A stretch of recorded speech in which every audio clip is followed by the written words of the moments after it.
Egocentric Bias. Hi, my name is Fong, and welcome to another episode of Unlocking the Mind Behind Make More, Work Less. Why do we have this show? So we can better understand how our minds work, how we can make better decisions, how to build stronger relationships, and also prevent ourselves from falling into cognitive traps. So for today's cognitive bias, let me ask you a question. Have you ever been in a room of a whole bunch of people all thinking about what they should be doing for the weekend? Everybody's giving all these ideas, you're giving all these ideas, and you sit there thinking, you know what, I had the best idea. Everybody should pick my idea because it's better than everybody else's. I felt that way sometimes. I'm sure you have too. How about this scenario?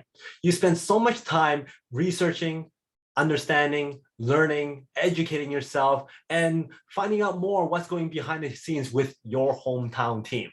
And when people ask you, who do you believe is going to win the championship this year? Most likely not, you're going to go, oh, it's going to be my hometown team because they're the favorites. They're for sure going to win because of all these reasons. Now, that's because you've had a vested interest in it. You favor them because they're your hometown team. You did lots of research. You want to find out more about what they do, but you haven't actually read any of the other stuff or any of the other teams. But you have that vested interest. You're going to favor them, and therefore you believe that they're going to win. They have a higher chance of winning. Well, that's also because of egocentric bias. So what exactly is that?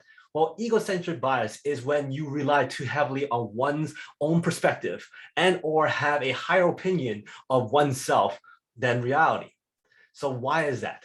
Well, it sounds a little bit narcissistical, and that's because it's absolutely needed for our survival.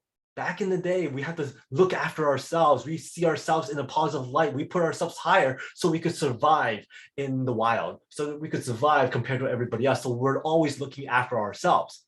We put ourselves in front of other people because we want to be better. We want to be able to succeed. We want to be able to strive. And that's why we do it this way. That's why we have that egocentric bias. If we do it too much, then people start going away from you. They start not liking you. So we have to tamper that a little bit. But naturally, we think that way. Naturally, we kind of over-exaggerate what we see ourselves doing. We over-exaggerate the positivity. We over-exaggerate what we actually accomplish. So when somebody asks you, so did you catch any fish? You go, oh, yes, I did. And then you go, well, how big was that fish? This big.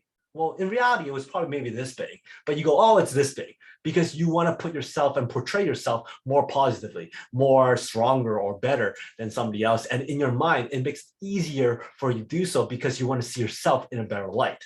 And the thing is, when it comes to experiences, our memories are able to pull those experiences when it's your own memory, when it's your own experience. And that's why when people ask you, so which team do you believe is going to win? You pull from the experience of all that time you invested into that team, reading about it and all that kind of stuff. And therefore you favor that team and you believe that is a team that's going to win. Again, egocentric bias comes into play again.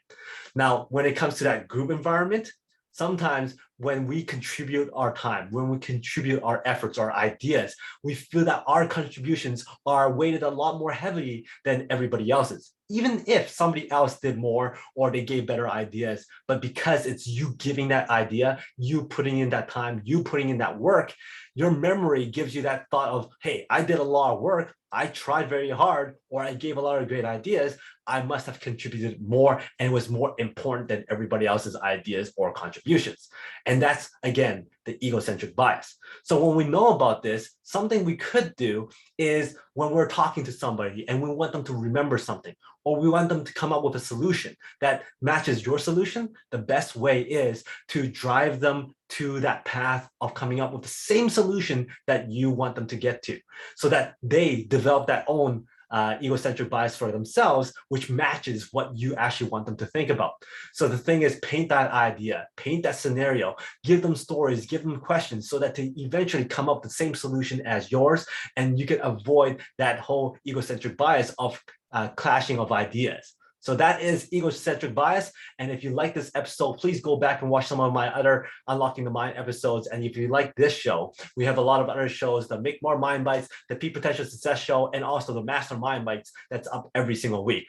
Thank you very much for your support, for watching, your likes, your comments, your subscriberships, and also your following. So thank you very much. I can't wait to see your comments. And until next time, today is the day to unlock your peak potential. We'll see you later.